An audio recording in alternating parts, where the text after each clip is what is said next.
ಬಳ್ಳಾರಿ ಜೈಲಿಗೆ ಶಿಫ್ಟ್ ಆಗ್ತಾರಾ ಆರೋಪಿ ದರ್ಶನ್. ಇಂದು ಆರೋಪಿ ದರ್ಶನ್ ಬಳ್ಳಾರಿ ಭವಿಷ್ಯ ನಿರ್ಧಾರವಾಗುತ್ತೆ.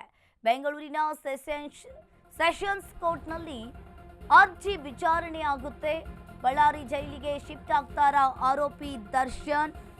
ಇನ್ನು ಬೆಂಗಳೂರಿನ ಸೆಷನ್ಸ್ ಕೋರ್ಟ್ನಲ್ಲಿ ಅರ್ಜಿ ವಿಚಾರಣೆಯಾಗುತ್ತೆ.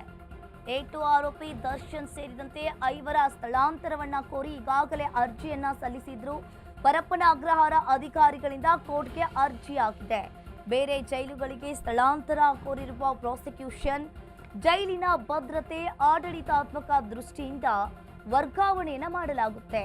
ಬಳ್ಳಾರಿ ಜೈಲಿಗೆ ಹಾಗಾದ್ರೆ ಶಿಫ್ಟ್ ಆಗ್ತಾರಾ ಆರೋಪಿ ದರ್ಶನ್? ಸಿಸಿಎಚ್ 57ನೇ ಕೋರ್ಟ್ನಲ್ಲಿ ಈಗಾಗಲೇ ಅರ್ಜಿ ವಿಚಾರಣೆಯಾಗಿರುವಂಥದ್ದು. ಆರೋಪಿಗಳು ಜಾಮೀನನ್ನ ಪಡೆಯುವಾಗ ಯಾವ ಜೈಲಿನಲ್ಲಿ ಇದ್ರೂ ಅದೇ ಜೈಲಿಗೆ ಶಿಫ್ಟ್ ಮಾಡಲು ಈಗಾಗಲೇ ಮನವಿಯನ್ನ ಕೋರಿದ್ದಾರೆ. ಹಾಗೂ ಜೈಲಿನ ಭದ್ರತೆ ಹಾಗೂ ಆಡಳಿತಾತ್ಮಕ ದೃಷ್ಟಿಯಿಂದ ವರ್ಗಾವಣೆಯನ್ನ ಮಾಡುವಂತೆ ಅರ್ಜಿಯನ್ನ ಸಲ್ಲಿಸಿರುವಂಥದ್ದು. ನಟ ದರ್ಶನ್ ಬಳ್ಳಾರಿ ಭವಿಷ್ಯ ಇಂದು ನಿರ್ಧಾರ ಆಗುತ್ತೆ. ದರ್ಶನ್ ಸೇರಿದಂತೆ 5 ಆರೋಪಿಗಳ ಸ್ಥಳಾಂತರವನ್ನ ಕೋರಿ ಅರ್ಜಿಯನ್ನ ಸಲ್ಲಿಸಿದ್ದಾರೆ. ಪರಪ್ಪನ ಅಗ್ರಹಾರ ಜೈಲು ಅಧಿಕಾರಿಗಳಿಂದ ಈಗಾಗಲೇ ಕೋರ್ಟ್ಗೆ ಅರ್ಜಿ ಹೋಗಿದೆ. ಇನ್ನು ಬೇರೆ ಜೈಲುಗಳಿಗೆ ಸ್ಥಳಾಂತರವನ್ನ ಕೋರಿ ಅರ್ಜಿಯನ್ನ ಸಲ್ಲಿಸಿದ ಅಧಿಕಾರಿಗಳು ಇಂದು ಅರ್ಜಿ ವಿಚಾರಣೆಯನ್ನ ಸೆಷನ್ಸ್ ಕೋರ್ಟ್ ನಡೆಯಲಿದೆ. ಇನ್ನು ಒಂದು ರೀತಿಯಾಗಿ ಆರೋಪಿಗಳ ಪರ ಇವತ್ತು ವಕೀಲರಿಂದ ಆಕ್ಷೇಪಣೆ ಸಲ್ಲಿಕೆ ಆಗುವ ಸಾಧ್ಯತೆ ಇದೆ. ಪರಪ್ಪನ ಅಗ್ರಹಾರ ಜೈಲಿನಿಂದ ಸ್ಥಳಾಂತರಿಸದಂತೆ ಆಕ್ಷೇಪಣೆಯನ್ನ ಮಾಡಿದ್ದಾರೆ. ದಾಸ ಬಳ್ಳಾರಿ ಜೈಲಿಗೆ, ಜಗದೀಶ್ ಲಕ್ಷ್ಮಣ್ ಶಿವಮೊಗ್ಗ ಜೈಲಿಗೆ, ನಾಗರಾಜು ಕಲಬುರಗಿ, ಪ್ರದೋಷ್ ಬೆಳಗಾವಿ ಜೈಲಿಗೆ ಶಿಫ್ಟ್ ಆಗ್ತಾರಾ?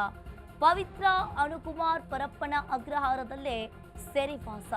ಈಗಾಗಲೇ ಆರೋಪಿ ಪ್ರದೋಷ್ ಪರ ವಕೀಲರಿಂದ ಆಕ್ಷೇಪಣೆ ಆಗಿರುವಂಥದ್ದು. ಉಳಿದ 4 ಆರೋಪಿಗಳ ಪರ ಇಂದು ಆಕ್ಷೇಪಣೆ ಸಲ್ಲಿಕೆಯಾಗುತ್ತೆ. ಈಗಾಗಲೇ ಆರೋಪಿಗಳ ಪರ ಆಕ್ಷೇಪಣೆಯನ್ನ ಸಲ್ಲಿಸುವುದಕ್ಕೆ ವಕೀಲರು ಕೂಡ ರೆಡಿ ಮಾಡಿಕೊಂಡಿದ್ದಾರೆ. ಇನ್ನು ಒಂದು ರೀತಿಯಾಗಿ ಪರಪ್ಪನ ಅಗ್ರಹಾರ ಜೈಲಿನಿಂದ ಸ್ಥಳಾಂತರಿಸದಂತೆ ಆಕ್ಷೇಪಣೆಯನ್ನ ಮಾಡಿದ್ದಾರೆ ವಕೀಲರು. ಇನ್ನು ಹಾಗೂ ಜೈಲಿನ ಭದ್ರತೆ ಹಾಗೂ ಆಡಳಿತಾತ್ಮಕ ದೃಷ್ಟಿಯಿಂದ ಈಗಾಗಲೇ ವರ್ಗಾವಣೆ ಮಾಡುವಂತೆ ಈಗಾಗಲೇ ಅರ್ಜಿಯನ್ನ ಸಲ್ಲಿಸಿದ್ದಾರೆ ಎಂದು ಆರೋಪಿಗಳ ಪರ ವಕೀಲರಿಂದ ಆಕ್ಷೇಪಣೆ ಸಲ್ಲಿಕೆಯಾಗುತ್ತೆ. ಇನ್ನು ಪರಪ್ಪನ ಅಗ್ರಹಾರ ಜೈಲಿನಿಂದ ಸ್ಥಳಾಂತರ ಮಾಡದಂತೆ ಆಕ್ಷೇಪಣೆಯನ್ನ ಸಲ್ಲಿಸಿದ್ದಾರೆ. ಈ ಬಗ್ಗೆ ಹೆಚ್ಚಿನ ಡೀಟೇಲ್ಸ್ ಅನ್ನ ನೀಡ್ತಾರೆ ನಮ್ಮ ಪ್ರತಿನಿಧಿ ಆನಂದ್. ಅರುಣ್ ಫೋನ್ ಸಂಪರ್ಕದಲ್ಲಿ ಜಾಯ್ನ್ ಆಗಿದ್ದಾರೆ. ಅರುಣ್, ಈಗ ಒಂದ್ ಕಡೆ ನೋಡ್ತಾ ಇರಬಹುದು, ಇಂದು ಆರೋಪಿ ದರ್ಶನ್ ಬಳ್ಳಾರಿ ಭವಿಷ್ಯ ನಿರ್ಧಾರವಾಗುತ್ತೆ. ಈ ಕುರಿತು ಏನೆಲ್ಲ ಅಪ್ಡೇಟ್ಸ್ ಇದೆ?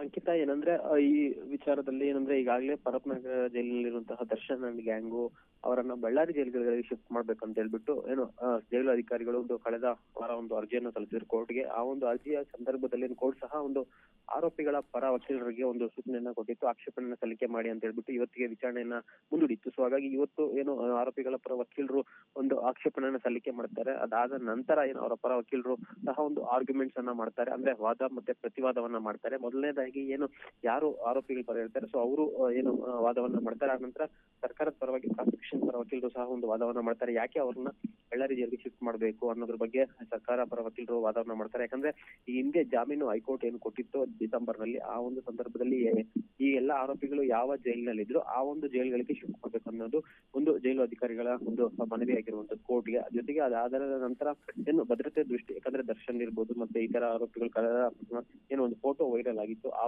ರಾಜ್ಯತೀತ ಪ್ರಕರಣದಲ್ಲಿ ಸುಪ್ರೀಂ ಕೋರ್ಟ್ ಸಹ ಚಾಕೆಯನ್ನ ಬೀಸಿತ್ತು. ಈ ರೀತಿ ವಿಐಪಿ ಟ್ರೀಟ್ಮೆಂಟ್ ಅನ್ನ ಜೈಲಲ್ಲಿ ಕೊಡ್ತಾ ಇದ್ದಾರೆ ಅಂತ ಹೇಳ್ಬಿಟ್ಟು ಸಹ ಸರ್ಕಾರಕ್ಕೆ ಇರ್ಬೋದು ಮತ್ತೆ ಪೊಲೀಸರು ಸಹ ರೀತಿ ಎಚ್ಚರಿಕೆಯನ್ನು ಕೊಟ್ಟಿತ್ತು. ಸೊ ಆ ಹಿನ್ನೆಲೆಯಲ್ಲಿ ಮತ್ತೆ ಆ ರೀತಿ ಮರುಕಳಿಸದಂತೆ ಮತ್ತೆ ಆ ರೀತಿ ಅಹಿತಕರ ಘಟನೆಗಳಾದ್ರೆ ರೀತಿ ಗೃಹ ಇಲಾಖೆ ಕಾರ್ಯದರ್ಶಿಯಿಂದ ಹಿಡಿದು ಮತ್ತೆ ಕಮಿಷನರ್ ಎಲ್ಲರನ್ನು ಸಹ ಕರೆದು ಸುಪ್ರೀಂ ಕೋರ್ಟ್ಗೆ ನಿಲ್ಲಿಸ್ತೀವಿ ಅಂತ ಸಹ ಸುಪ್ರೀಂ ಕೋರ್ಟ್ ವಾರ್ನ್ ಮಾಡಿತ್ತು. ಸೊ ಅದರಿಂದ ಯಾವುದೇ ರೀತಿಯಂತ ಮುಜುಗರ ಆಗಬಾರ್ದು ಅನ್ನೋ ನಿಟ್ಟಿನಲ್ಲಿ ಸರ್ಕಾರ ಸಹ ರೀತಿ ಪೊಲೀಸ್ ಇಲಾಖೆಗೆ ಗೃಹ ಇಲಾಖೆಗೆ ಸೂಚನೆಯನ್ನು ಕೊಟ್ಟಿರುವಂತದ್ದು. ಸೊ ಆ ಹಿನ್ನೆಲೆಯಲ್ಲಿ ದರ್ಶನ್ ಅವರನ್ನ ಬಳ್ಳಾರಿ ಜೈಲಿಗೆ ಶಿಫ್ಟ್ ಮಾಡಬೇಕು, ಮತ್ತೆ ಬೇರೆ ಪ್ರದೇಶ ಇರ್ಬೋದು, ಬೆಳಗಾವಿ ಜೈಲಿಗೆ ಇರ್ಬೋದು, ಮತ್ತೆ ಶಿವಮೊಗ್ಗ ಜೈಲಿಗೆ, ಈ ರೀತಿ ಎಲ್ಲಾ ಜೈಲಿಗೂ ಸಹ ಶಿಫ್ಟ್ ಮಾಡಿ, ಅಂದ್ರೆ ಕಳೆದ ಬಾರಿ ಜಾಮೀನು ಕೊಡುವಂತ ಸಂದರ್ಭದಲ್ಲಿ ಎಲ್ಲೆಲ್ಲಿದ್ದು ಅವ್ರ ಅಲ್ಲಿ ಶಿಫ್ಟ್ ಮಾಡಿ ಅಂತ ಇವರ ವಾದ ಇರುವಂತ. ಮತ್ತೆ ಆರೋಪಿಗಳ ಪರ ವಕೀಲರು ಸಹ ಅವರನ್ನು ಶಿಫ್ಟ್ ಮಾಡಿದ್ರೆ ನಮ್ಗೆ ತೊಂದರೆ ಆಗುತ್ತೆ, ಯಾಕಂದ್ರೆ ಇನ್ನೇನು 1 ತಿಂಗಳಲ್ಲಿ ಸಹ ಸರ್ಕಾರ ಎಲ್ಲಿರುವಂತದ್ದು ಅಂದ್ರೆ ಟ್ರಯಲ್ ಸಹ ವಿಚಾರಣೆ ಸಹ ಸ್ಟಾರ್ಟ್ ಆಗುತ್ತೆ. ಆ ಸಂದರ್ಭದಲ್ಲಿ ನಾವು ಅವರನ್ನ ಬೇರೆ ಬೇರೆ ಜೈಲುಗಳಿಗೆ ಶಿಫ್ಟ್ ಮಾಡಿದ್ರೆ ನಾವು ಹೋಗ್ಬಿಟ್ಟು ನಮ್ಮ ಕಕ್ಷಿದಾರರನ್ನ ಭೇಟಿಯಾಗಿ ಕೆಲವೊಂದಷ್ಟು ಮಾಹಿತಿಗಳನ್ನ ಪಡ್ಕೊಳ್ಳಕ್ಕೆ ಆ ಒಂದು ಸಂದರ್ಭದಲ್ಲಿ ಆಗಲ್ಲ. ಮತ್ತೆ ಬೆಂಗಳೂರಿನಲ್ಲಿದ್ರೆ ನಮ್ಗೆ ಹೆಚ್ಚು ಅನುಕೂಲ ಆಗುತ್ತೆ. ಮತ್ತೆ